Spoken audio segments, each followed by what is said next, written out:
ತೆಲಂಗಾಣದ ರಾಯ್ ವಾಲುಗುಡಾದಲ್ಲಿ ಭೀಕರ ಕೃತ್ಯವೊಂದು ನಡೆದಿದೆ. ಅತ್ಯಾಚಾರದ ಆರೋಪ ಹೊತ್ತಿದ್ದ ವ್ಯಕ್ತಿಯೊಬ್ಬ 6 ಮಂದಿಯನ್ನ ಕೊಲೆ ಮಾಡಿದ್ದಾನೆ. ಪತ್ನಿ ಪಾರ್ವತಿ 4 ವರ್ಷದ ಮಗನ ಕೊಲೆಯಾಗಿದೆ. ಇಷ್ಟಾದ ಬಳಿಕ 18 ತಿಂಗಳ ಪುಟ್ಟ ಕಂದಮ್ಮನನ್ನ ಆರೋಪಿ ಕೊಲೆ ಮಾಡಿದ್ದಾನೆ. ಅಪ್ರಾಪ್ತೆ ಮೇಲೆ ಲೈಂಗಿಕ ದೌರ್ಜನ್ಯ ಎಸಗಿದ್ದ ಬಗ್ಗೆ ದೂರು ದಾಖಲಾಗಿತ್ತು.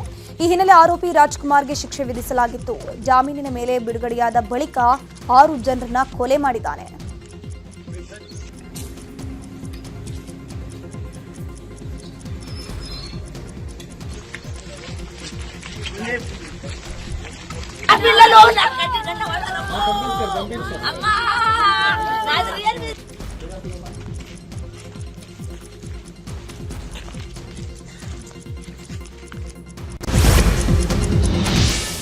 ಮೈಸೂರು ದಸರಾದಲ್ಲಿ ಕಂಬಳ ಆಯೋಜನೆ ವಿಚಾರದ ಬಗ್ಗೆ ಮೈಸೂರಿನಲ್ಲಿ ಮಾತನಾಡಿರುವಂಥ ಬಿಜೆಪಿ ರಾಜ್ಯಾಧ್ಯಕ್ಷ ವಿಜೇಂದ್ರ, ಮೈಸೂರು ದಸರಾವನ್ನ ಗುಲ್ಬರ್ಗಾದಲ್ಲಿ ಮಾಡ್ತೀವಿ ಅಂದರೆ ಹೇಗಿರುತ್ತೆ? ಈ ವಿಚಾರದಲ್ಲಿ ಪ್ರತಿಷ್ಠೆ ಬೇಡ. ಸಿಎಂ ಡಿ.ಕೆ. ಶಿವಕುಮಾರ್ ಅವರು ಬಡತನ ಬಿಟ್ಟು ಜನರ ಮಾತಿಗೆ ಮನ್ನಣೆಯನ್ನ ಕೊಡಲಿ ಅಂತ ತಮ್ಮ ಇದೇ ವಿಚಾರಕ್ಕೆ ಸಂಬಂಧಪಟ್ಟಂತೆ ಯದುವೀರ್ ಶ್ರೀವತ್ಸ ಕೂಡ ಪ್ರತಿಕ್ರಿಯೆಯನ್ನು ಕೊಟ್ಟಿದ್ದಾರೆ. ಈಗಾಗಲೇ ಸಂಸದರು ಆಗಿರುವಂತಹ ಯದುವೀರ್ ಒಡೆಯರ್ ಅವರು ಕೂಡ ಇದ್ರ ಬಗ್ಗೆ ವಿಚಾರವನ್ನು ಪ್ರಸ್ತಾಪ ಮಾಡಿದ್ದಾರೆ. ನಾನು ಗೌರವಾನ್ವಿತ ಮುಖ್ಯಮಂತ್ರಿಗಳಲ್ಲಿ ನಾನು ವಿನಂತಿ ಮಾಡುವಂಥದ್ದು, ನೋಡಿ, ಕಂಬಳ ಅದರದ್ದೇ ಆದಂಥ ವೈಶಿಷ್ಟ್ಯತೆ ಇದೆ. ನೀವು ಮೈಸೂರು ದಸರಾ ಅಂತ ತೆಗೆದುಕೊಂಡೋಗಿ ಗುಲ್ಬರ್ಗದಲ್ಲಿ ಮಾಡ್ತೀವಿ ಅಂತ ಹೇಳೋದಕ್ಕಾಗೋದಿಲ್ಲ. ನಾನು ಇಷ್ಟೇ ಹೇಳುವಂಥದ್ದು, ಮೈಸೂರು ದಸರಾ ಅದರ ಏನು ವೈಶಿಷ್ಟ್ಯತೆ ಇದೆ, ಪಾವಿತ್ರ್ಯತೆ ಇದೆ, ಅದನ್ನು ಉಳಿಸ್ಕೊಂಡು ಹೋಗಬೇಕಾಗ್ತದೆ. ಈ ರೀತಿ ಚರ್ಚೆ ಮಾಡಿದ ಈ ರೀತಿ ತೀರ್ಮಾನ ತೆಗೆದುಕೊಳ್ತಕ್ಕಂಥದ್ದು ಖಂಡಿತ ಸರಿಯಲ್ಲ. ಮುಖ್ಯವಾಗಿ ಕಂಬಳ ಎಲ್ಲಕ್ಕಿಂತ ದೊಡ್ಡ ಚರ್ಚೆ ಆಗ್ತಾ ಇರುವಂಥದ್ದು 2 ವಾರದಿಂದ. ನಾವು ಹೇಳಿದ್ವಿ, ಇಲ್ಲಿ ಮೈಸೂರು ನಮಗೆ ಭಾಳ ಕರಾವಳಿ ಭಾಗದ ಎಲ್ಲ ಇಡೀ ಸಾಂಸ್ಕೃತಿಕ ಕ್ರೀಡೆಗೂ ಕೂಡ ಭಾಳ ದೊಡ್ಡ ಗೌರವ ಇದೆ ಮೈಸೂರಲ್ಲಿ. ಆದರೆ ನಮ್ದು ಏನಂದರೆ ದಸರಾ ಸಮಯದಲ್ಲಿ ಇದು ಯಾಕೆ ಬೇಕು ಅಂತ, ಈ ಬರೀ ಇದು ಒಂದು ಹೊಸ ಆಕರ್ಷಣೆ ಅಥವಾ ಹೊಸ ಒಂದು ಪ್ರದರ್ಶನೆಗೋಸ್ಕರ ಇವತ್ತು ಮೈಸೂರು ದಸರಲ್ಲಿ ಸೇರಿಸಿ ಇದು ಯಾವುದೇ ರೀತಿ ನಮಗೆ ಅವಶ್ಯಕತೆ ಇಲ್ಲ, ಅನವಶ್ಯಕವಾದಂಥ ಒಂದು ಬೆಳವಣಿಗೆ ಅಂತ ನಾವು ಅಲ್ಲಿ ಹೇಳಿದ್ದೀವಿ.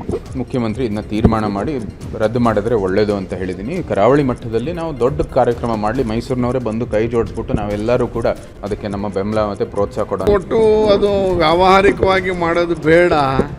ಅಲ್ಲಲ್ಲಿ ಅದರ ಶೈಲಿ ಇದೆ. ದಸರಾ ಸಾಂಪ್ರದಾಯಿಕವಾಗಿ ಏನು ನಡೀತಾ ಇದೆ ಅದನ್ನು ಮಾತ್ರ ಮಾಡಲಿ. ಇದು ಕಮರ್ಷಿಯಲ್ ಅಂತ ಆಗುತ್ತೆ.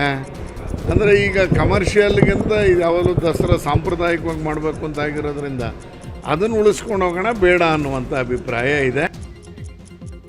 ಇನ್ನು ದಸರಾದಲ್ಲಿ ಕಂಬಳ ತರುವ ವಿಚಾರದ ಕುರಿತು ಕೇಂದ್ರ ಸಚಿವ ಎಚ್ ಡಿ ಕುಮಾರಸ್ವಾಮಿ ಮಾತನಾಡಿದ್ದಾರೆ.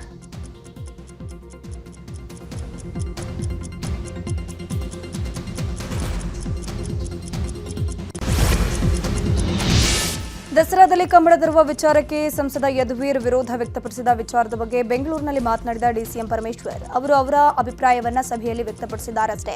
ನಾವು ನಿರ್ಧಾರವನ್ನು ತೆಗೆದುಕೊಳ್ತೇವೆ ಅಂತ ಹೇಳಿದ್ದಾರೆ.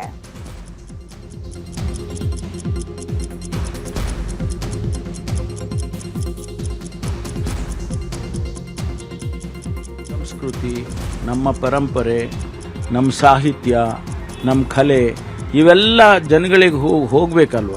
ಈಗ ಈ ಮುಂದಿನ ಪೀಳಿಗೆ ಏನಾಗಿದೆ, ಈಗ ನಾವು ಜನ್ಜಿ ಹೇಳ್ತೀವಲ್ಲ, ಜನ್ಜಿ ಅದು 16ರಿಂದ 24 ವರ್ಷದ ವಯೋಮಿತಿಯಲ್ಲಿರೋರಿಗೆ ಈಗ ಅವ್ರನ್ನ ಒಂದು ಕ್ಯಾಟಗರೈಸ್ ಮಾಡಿಬಿಟ್ಟಿದ್ದಾರೆ. ನಾವೆಲ್ಲ ಆಚೆ ಬಂದುಬಿಟ್ಟಿದ್ದೀವಿ ಅದರಿಂದ. ಈಗ ಅವರಿಗೆ ಗೊತ್ತಾಗಬೇಕಲ್ಲ ದಸರಾ ಅಂದ್ರೇನು, ದಸರಾದ ಹಿನ್ನೆಲೆ ಏನು, ಆಮೇಲೆ ಅದರ ಸಾಹಿತ್ಯ ಏನು, ಯಾಕೆ ದಸರಾ ಮಾಡ್ತಾರೆ, ಅವರ ಅಭಿಪ್ರಾಯ ಹೇಳಿದ್ದಾರೆ. We will take A decision. ಸರ್ಕಾರ ತೀರ್ಮಾನ ತಗೊಳುತ್ತೆ. ವಾಸ ದೃಢೀಕರಣ ಪತ್ರ ಕೊಡ್ತಾ ಇರೋದಕ್ಕೆ ಬಿಜೆಪಿ ವಿರೋಧದ ಬಗ್ಗೆ ಬೆಂಗಳೂರಿನಲ್ಲಿ ಮಾತನಾಡಿರುವಂತಹ ಸಚಿವ ಪ್ರಿಯಾಂಕ್ ಖರ್ಗೆ, ವಾಸ ದೃಢೀಕರಣ ಪತ್ರ ಕೊಡ್ತಿರುವಂಥದ್ದು ಸರ್ಕಾರಿ ಅಧಿಕಾರಿಗಳೇ, ಕಾಂಗ್ರೆಸ್ ಅಥವಾ ಪಕ್ಷದ ಕಾರ್ಯಕರ್ತರಲ್ಲ. ಅವರು ಸರ್ಟಿಫಿಕೇಟ್ ಕೊಟ್ಟಿದ್ರೆ ನಿಮಗೆ ಪ್ರಾಬ್ಲಮ್ ಆಗಬೇಕು. ಸರ್ಕಾರಿ ಅಧಿಕಾರಿಗಳು ಕೊಡೋಕೆ ಆಗಲ್ಲ ಅಂದರೆ ಏನು? ಅಕ್ರಮ ವಲಸಿಗರಿಗೆ ಬಾಂಗ್ಲಾದೇಶದವರಿಗೆ ಕೊಡ್ತಾ ಇದ್ದೇವಾ ಅಂತ ಬಿಜೆಪಿಯವರು ಹೇಳ್ತಾರೆ. ಬಿಜೆಪಿ ಅವರಿಗೆ ಕಾಮನ್ ಸೆನ್ಸ್ ಇದೆಯಾ? ಬಾಂಗ್ಲಾದೇಶದವರು ಎಲ್ಲಿಂದ ಬಂದರು? ಸುಮ್ಮನೆ ಏನೋ ಮಾತನಾಡಬೇಕು ಅಂತ ಮಾತನಾಡೋದಲ್ಲ ಅಂತ ಕಿಡಿಕಾರಿದ್ದಾರೆ. ಈಗ ಯಾರು ಸರ್ಕಾರಿ ಅಧಿಕಾರಿಗಳೇ ಕೊಡ್ತಾ ಇರೋದಲ್ಲ. ಈಗ ಕಾಂಗ್ರೆಸ್ ಪಕ್ಷ ಅಥವಾ ಬೇರೆ ಯಾರನ್ನ ನಮ್ಮ ಕಾರ್ಯಕರ್ತರು ಕೊಡ್ತಾ ಇದ್ರೆ ನಿಮ್ಗೆ ಪ್ರಾಬ್ಲಮ್ ಇರಬೇಕು. ಈಗ ಸರ್ಕಾರಿ ಅಧಿಕಾರಿಗಳು ಕೊಡ್ಲಿಕ್ಕೆ ಆಗೋದಿಲ್ಲ ಅಂದ್ರೆ ಏನು? ಈಗ ಒಂದು ಮತದಾರ ಪಟ್ಟಿಯ ಪರಿಷ್ಕರಣೆ ನಡೀತಾ ಇದೆ.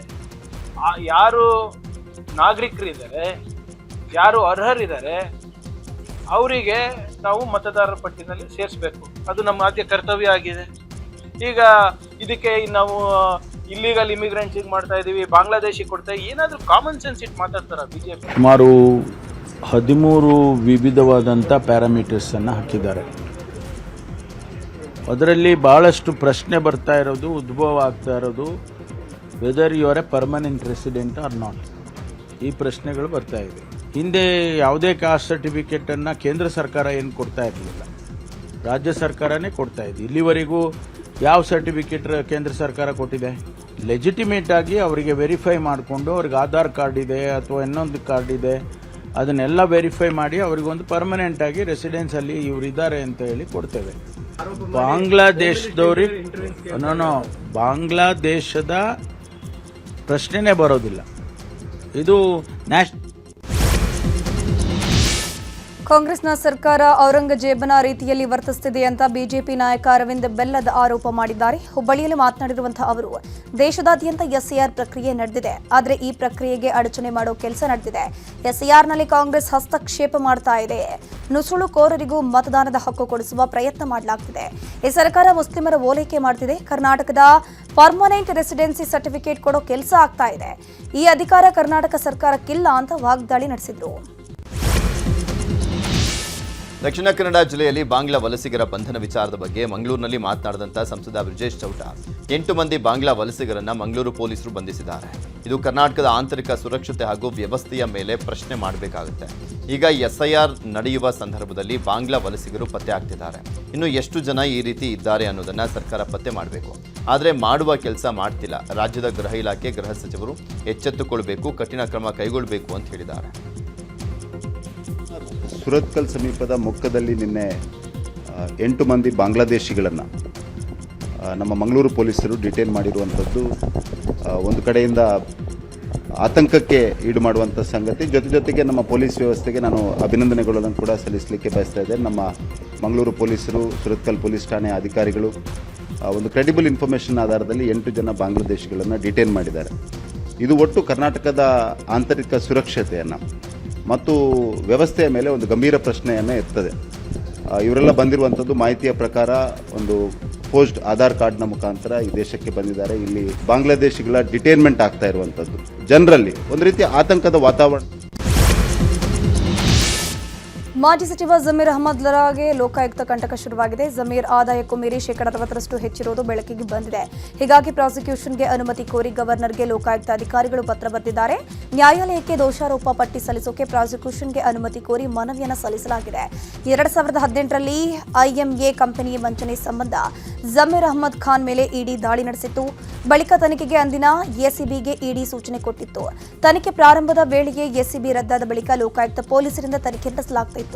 ತನಿಖೆ ವೇಳೆ ಆದಾಯ ಮೀರಿ ಆಸ್ತಿ ಗಳಿಸಿರುವುದು ಪತ್ತೆಯಾಗಿದ್ದು, ಜಮೀರ್ ವಿರುದ್ಧ ಚಾರ್ಜ್ ಶೀಟ್ ಸಲ್ಲಿಸೋಕೆ ಪ್ರಾಸಿಕ್ಯೂಷನ್ಗೆ ಲೋಕಾಯುಕ್ತ ಅಧಿಕಾರಿಗಳು ಮನವಿಯನ್ನು ಮಾಡಿಕೊಂಡಿದ್ದಾರೆ.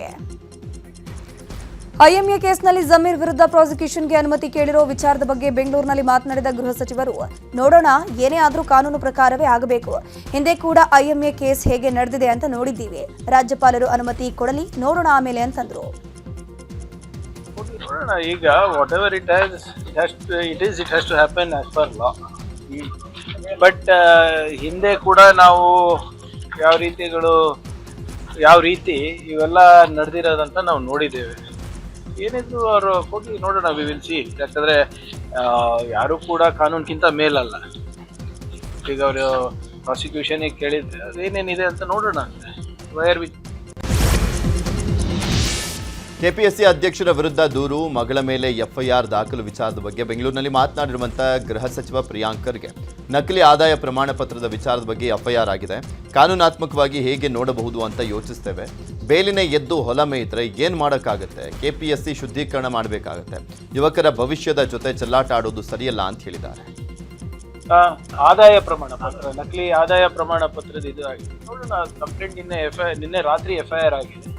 ಏನಿದ್ರು ಕೂಡ ನಾವು since it's KPSC is constitutional body, ಅದನ್ನ ಕಾನೂನಾತ್ಮಕವಾಗಿ ಹೇಗೆ ಟ್ಯಾಕಲ್ ಮಾಡ್ಬೋದು ನೋಡ್ಬೇಕು. ಈಗ ಬೇಲಿನೇ ಹೊಲ ಮೇಯಿದ್ರೆ ಏನ್ ಮಾಡಕ್ಕಾಗುತ್ತೆ? ನಮ್ಮ ಕೈನಲ್ಲಿ ಇದೆಯಾ? ಎರಡು ಇದು ವಿಚಾರ ನನಗೆ ಬಿಟ್ರೆ ಸಚಿವ ಸಂಪುಟ ವಿಸ್ತರಣೆ ಹಿನ್ನೆಲೆ ಇಂದು ರಾತ್ರಿ ಅಥವಾ ನಾಳೆ ಸಿಎಂ ಡಿಕೆ ಶಿವಕುಮಾರ್ ದೆಹಲಿಗೆ ತೆರಳುತ್ತಾರೆ. ಇಂದು ರಾತ್ರಿ ವಿದೇಶದಿಂದ ರಾಹುಲ್ ಗಾಂಧಿ ವಾಪಸ್ ಆಗಲಿದ್ದಾರೆ. ಹೀಗಾಗಿ ನಾಳೆ ರಾಹುಲ್ ಗಾಂಧಿ ಭೇಟಿಯಾಗಿ ಸಂಪುಟ ವಿಸ್ತರಣೆ ಕುರಿತು ಚರ್ಚೆ ನಡೆಸಲಿದ್ದಾರೆ. ಬಳಿಕ ಸಚಿವರ ಪಟ್ಟಿ ಫೈನಲ್ ಮಾಡಿಕೊಂಡು ವಾಪಸ್ ಆಗಲಿದ್ದಾರೆ. ಸಚಿವ ಸಂಪುಟ ವಿಸ್ತರಣೆ ವಿಚಾರವಾಗಿ ಬೆಂಗಳೂರಿನಲ್ಲಿ ಶಾಸಕ ಅಜಯ್ ಸಿಂಗ್ ರಿಯಾಕ್ಷನ್ ಕೊಟ್ಟಿದ್ದಾರೆ. ಮುಂದಿನ ವಾರ ದೆಹಲಿಗೆ ಮಾಜಿ ಸಿಎಂ ಸಿದ್ದರಾಮಯ್ಯ ಮತ್ತು ಸಿಎಂ ಡಿಕೆ ಶಿವಕುಮಾರ್ ಹೋಗಬಹುದು. ಬಳಿಕ ಸಂಪುಟ ವಿಸ್ತರಣೆ ಆಗಬಹುದು. ಯಾವಾಗಲೂ ಕೂಡ ಆಕಾಂಕ್ಷಿ ಸಂಖ್ಯೆ ಜಾಸ್ತಿನೇ ಇರುತ್ತೆ, ಅದರಲ್ಲಿ ಹೊಸದೇನಿಲ್ಲ. ಯಾವ ಪಕ್ಷದಲ್ಲಿದ್ರೂ ಕೂಡ ಆಕಾಂಕ್ಷಿ ಇದ್ದೇ ಇರ್ತಾರೆ. ಅದರಲ್ಲಿ ಈಗ ಸುಮಾರು 20 ಜನ ಮಾಡಬೇಕು ಅಂತಿದೆ ಅಂತ ಹೇಳಿದ್ರು. ಬಹುಶಃ ಸೋಮವಾರದಿಂದ ಎನಿ ಟೈಮ್ ಮಾನ್ಯ ಮುಖ್ಯಮಂತ್ರಿಯವರಿಗೆ, ಉಪಮುಖ್ಯಮಂತ್ರಿಯವರಿಗೆ, ಸಿದ್ದರಾಮಯ್ಯ ಅವರಿಗೆ ಎಲ್ಲರಿಗೆ ಕರೆಸ್ಬೋದು ಅಂತ ನಂಗೆ ಅನಿಸ್ತದೆ. ಅದೇ ನಡ್ತಕ್ಕಂಥ ಒಂದು ಮಾತು. ಎನಿ ಮೂಮೆಂಟ್ ಅವ್ರಿಗೆ ಕರೆಸ್ತಾರೆ. ಆಮೇಲೆ ಅದೆಲ್ಲ ನಮ್ಮ ಪಕ್ಷದ ವರಿಷ್ಠರು, AICC ಅಧ್ಯಕ್ಷರು ಮತ್ತು ಎಲ್ಲರೂ ಸೇರಿ ಒಂದು ತೀರ್ಮಾನವನ್ನು ಮಾಡ್ತಾರೆ. ಡಿಲೇ ಯಾವುದೇ ಧರ್ಮದ ಸಂಘಟನೆ ಆಗಲಿ ಬಾಲ ಬಿಚ್ಚಿದ್ರೆ ಯಾವ ಸ್ಥಳ ತೋರಿಸಬೇಕೋ ತೋರಿಸ್ತೀವಿ ಅಂತ ಗೃಹ ಸಚಿವ ಪ್ರಿಯಾಂಕ್ ಖರ್ಗೆ ಹೇಳಿದ್ದಾರೆ. ಬೆಂಗಳೂರಿನಲ್ಲಿ ಮಾತನಾಡಿದಂಥ ಅವರು ಖಾಸಗಿ ಜಾಗದಲ್ಲಿ ಕಾರ್ಯಕ್ರಮ ನಡೆಸಲಿಕ್ಕೆ ಅನುಮತಿ ಬೇಕಿಲ್ಲ, ಬೀದಿಗಳಿಳಿದ್ರೆ ನನ್ನ ಅನುಮತಿ ಬೇಕು ಅಂತ RSS ನಾಯಕರಿಗೆ ಪ್ರಿಯಾಂಕ್ ಖರ್ಗೆ ಖಡಕ್ ಎಚ್ಚರಿಕೆಯನ್ನು ಕೊಟ್ಟಿದ್ದಾರೆ. ಸಮಾಜದಲ್ಲಿ ಏನಾದರೂ ಗಲಾಟೆ ಉಂಟು ಮಾಡೋದಾಗಲಿ, ಶಾಂತಿಯನ್ನು ಕದಲೋದಾಗಲಿ ಮಾಡಿದ್ರೆ ಗೃಹ ಇಲಾಖೆ ಸುಮ್ಮನೆ ಕೂತ್ಕೊಳ್ಳೋದಿಲ್ಲ. ಅದು ಯಾವುದೇ ಸಂಘಟನೆ ಇರ್ಬೋದು, ಯಾವ ಸಮಾಜ. ಅಯೋಧ್ಯೆ ರಾಮ ಮಂದಿರದಲ್ಲಿ ದೇಣಿಗೆ ಕಳ್ಳತನ ವಿಚಾರವಾಗಿ ಬೆಂಗಳೂರಿನಲ್ಲಿ ಮಾತನಾಡಿದ ಸಿಎಂ ಡಿಕೆ ಶಿವಕುಮಾರ್, ದೇಗುಲಗಳ ಹುಂಡಿಗಳ ರಕ್ಷಣೆ ಆಗಬೇಕು. ನಮ್ಮ ರಾಜ್ಯದಲ್ಲಿ ಮುಂಜಾಗ್ರತೆ ವಹಿಸಬೇಕು. ಹುಂಡಿಗಳ ರಕ್ಷಣೆಗೆ ವಿಡಿಯೋ ರೆಕಾರ್ಡ್ ಆಗಬೇಕು. ಈ ಸಂಬಂಧ ಮಾರ್ಗಸೂಚಿ ತರ್ತೀವಿ. ಯಾವುದೇ ಧರ್ಮದ ದೇಗುಲ ಸರ್ಕಾರದ ವ್ಯಾಪ್ತಿಯಲ್ಲಿದ್ದರೆ ರಕ್ಷಣೆ ಆಗಬೇಕು. ಇದನ್ನು ನೋಡಿಯಾದರೂ ಮಠ ಮಾನ್ಯಗಳು ಎಚ್ಚರಿಕೆಯಿಂದ ಇರಬೇಕು ಅಂತ ಹೇಳಿದರು.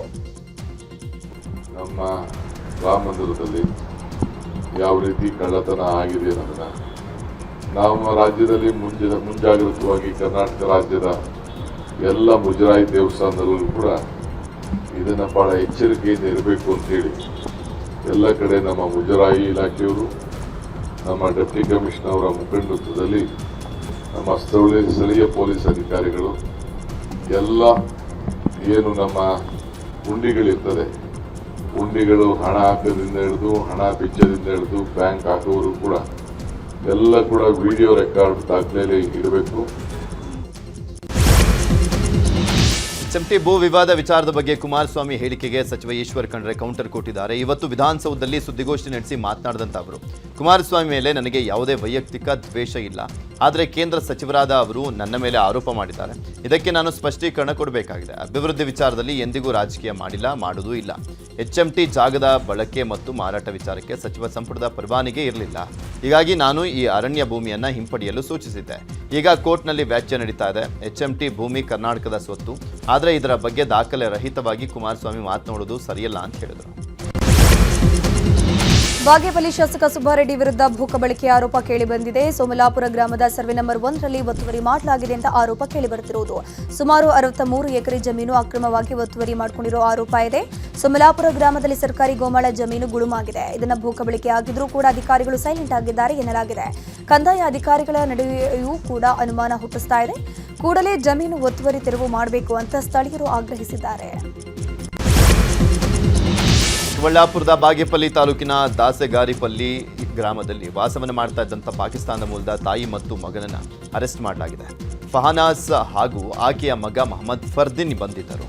22 ವರ್ಷಗಳ ಹಿಂದೆ ದಾಸಗಾರಿಯಲ್ಲಿ ಮೊಹಮ್ಮದ್ ಆಯುಬ್ ಖಾನ್ ಮದುವೆ ಆಗಿ ಭಾರತಕ್ಕೆ ಬಂದು ಫಹನಾಜ್ ನೆಲೆಸಿದ್ರು. ಫಹನಾಜ್ ಮತ್ತು 2 ಮಕ್ಕಳು ದಾಸಗಾರಿಪಲ್ಲಿ ಗ್ರಾಮದಲ್ಲಿ ವಾಸವನ್ನು ಮಾಡ್ತಾ ಇದ್ರು. ಇತ್ತೀಚೆಗೆ ಆಪರೇಷನ್ ಸಿಂಧೂರ ಆದ ಬಳಿಕ ಅವರ ವೀಸಾ ನವೀಕರಣ ಆಗಿರಲಿಲ್ಲ. ವೀಸಾ ಅವಧಿ ಮುಗಿದ್ರೂ ಕೂಡ ಇಲ್ಲೇ ಅಕ್ರಮವಾಗಿ ಉಳಿದಿದ್ರು. ಹೀಗಾಗಿ ಅವರನ್ನ ಪೊಲೀಸರು ಅರೆಸ್ಟ್ ಮಾಡಿದ್ದಾರೆ. ಹುಬ್ಬಳ್ಳಿಯಲ್ಲಿ ಅಪ್ರಾಪ್ತ ಮಗುವಿಗೆ ಜನ್ಮ ನೀಡಿರೋ ಘಟನೆ ನಡೆದಿದೆ. ಕೇವಲ 14 ವರ್ಷದ ಬಾಲಕಿ ತಾಯಿಯಾಗಿದ್ದಾಳೆ. ಮನೆಯಲ್ಲಿಯೇ ಹೆರಿಗೆ ಆಗಿರೋ ಮಾಹಿತಿ ತಿಳಿದು ಬಂದಿದ್ದು. ಜುಲೈ 8ರಂದು ಹುಬ್ಬಳ್ಳಿ ಕಿಮ್ಸ್ಗೆ ಬಾಲಕಿ ದಾಖಲಾಗಿದ್ದಾಳೆ. ಈ ಬಗ್ಗೆ ಹುಬ್ಬಳ್ಳಿಯಲ್ಲಿ ಕಿಮ್ಸ್ ಪ್ರಭಾರ ನಿರ್ದೇಶಕ ರಾಜಶೇಖರ್ ದ್ಯಾಬೇರಿ ಮಾತನಾಡಿ, ವಯಸ್ಸು ಚಿಕ್ಕದಾದ್ದರಿಂದ ನಿರ್ಭಯ ವಾರ್ಡ್ನಲ್ಲಿ ಬಾಲಕಿಗೆ ಚಿಕಿತ್ಸೆ ನೀಡಲಾಗುತ್ತಿದೆ. ಅಪ್ರಾಪ್ತ ಬಾಲಕಿ ಜೊತೆ ಸದ್ಯ ಪಾಲಕರಿಲ್ಲ. ಈ ಬಗ್ಗೆ ಪೊಲೀಸರಿಗೆ ಮಾಹಿತಿ ಕೊಟ್ಟಿದ್ದೀವಿ ಅಂತಂದ್ರು.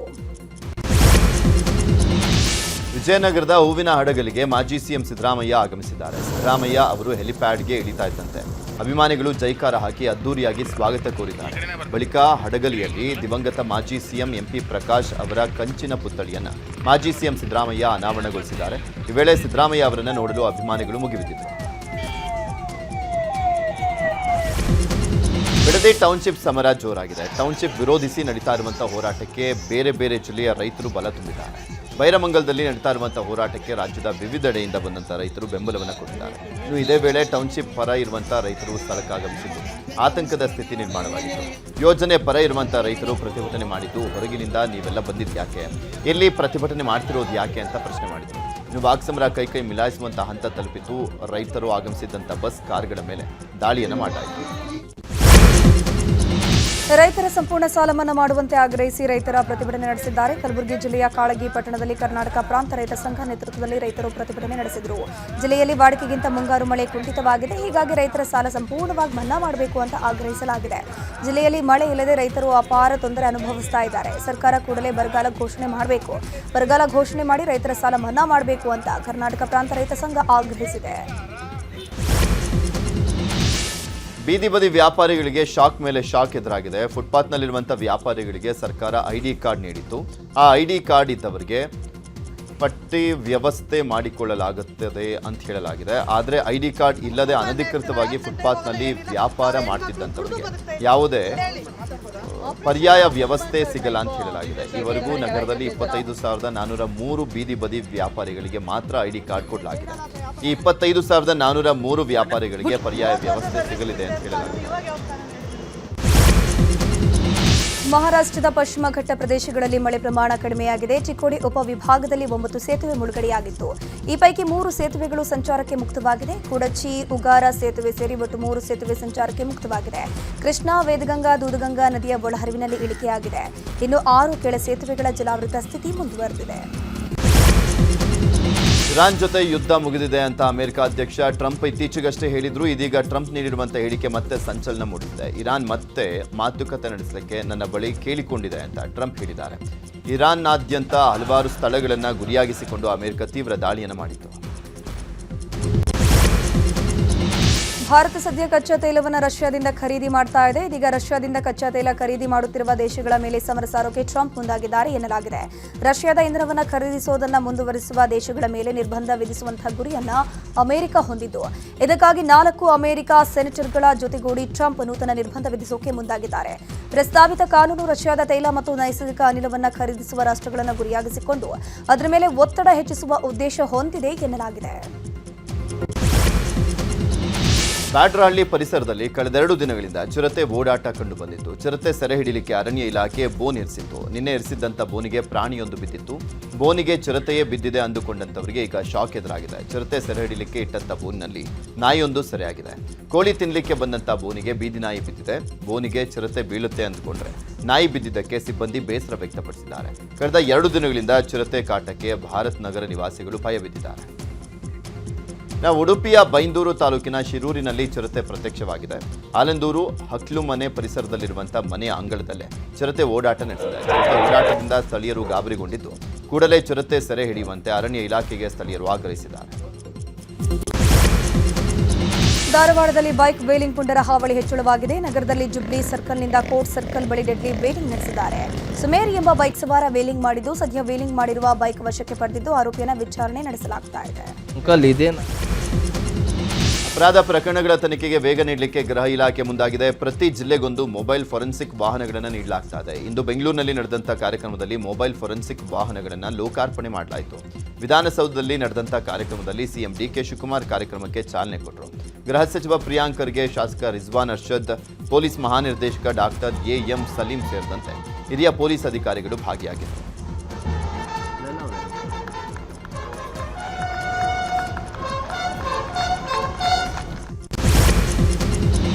ಬೆಂಗಳೂರು ನಗರ ಜಿಲ್ಲಾ ಕಾರ್ಯನಿರತರ ಪತ್ರಕರ್ತರ ಸಂಘದ ವತಿಯಿಂದ ನಡೆದ ಪತ್ರಿಕಾ ದಿನಾಚರಣೆ ನಡೆಯಿತು. ಈ ಅಂಗವಾಗಿ ನ್ಯೂಸ್ 18ನ ಔಟ್ಪುಟ್ ಎಡಿಟರ್ ಮಧು ಎಂ ಉತ್ತುವಳ್ಳಿ ಅವರನ್ನು ಸನ್ಮಾನಿಸಲಾಗಿದೆ. ಪತ್ರಿಕೋದ್ಯಮದಲ್ಲಿ ಕಳೆದ 2 ದಶಕಗಳ ಕಾಲ ಮಧು ಎಂ ಉತ್ತುವಳ್ಳಿ ಅವರ ಸೇವೆ ಗುರುತಿಸಿ ಬೆಂಗಳೂರು ಕಾರ್ಯನಿರತ ಪತ್ರಕರ್ತರ ಸಂಘ ಸನ್ಮಾನಿಸಿ ಗೌರವಿಸಿದೆ. ಆದಿಚುಂಚನಗಿರಿಯ ವಿಜಯನಗರದ ಶಾಖಾ ಮಠದ ಶ್ರೀ ಸೌಮ್ಯನಾಥ ಸ್ವಾಮೀಜಿ, ನೀರಾವರಿ ಸಚಿವ ರಾಮಲಿಂಗಾರೆಡ್ಡಿ ಹಾಗೂ ಕರ್ನಾಟಕ ಕಾರ್ಯನಿರತ ಪತ್ರಕರ್ತರ ಸಂಘದ ಅಧ್ಯಕ್ಷ ಶಿವಾನಂದ ತಗಡೂರು ಮಧು ಎಂ ಉತ್ತುವಳ್ಳಿ ಅವರಿಗೆ ಶಾಲು ಹೊದಿಸಿ ಸ್ಮರಣಕ್ಕೆ ನೀಡಿ ಗೌರವಿಸಿದರು. ರಾಮಲಿಂಗಾರೆಡ್ಡಿಯವರು ಜಲಸಂಪನ್ಮೂಲ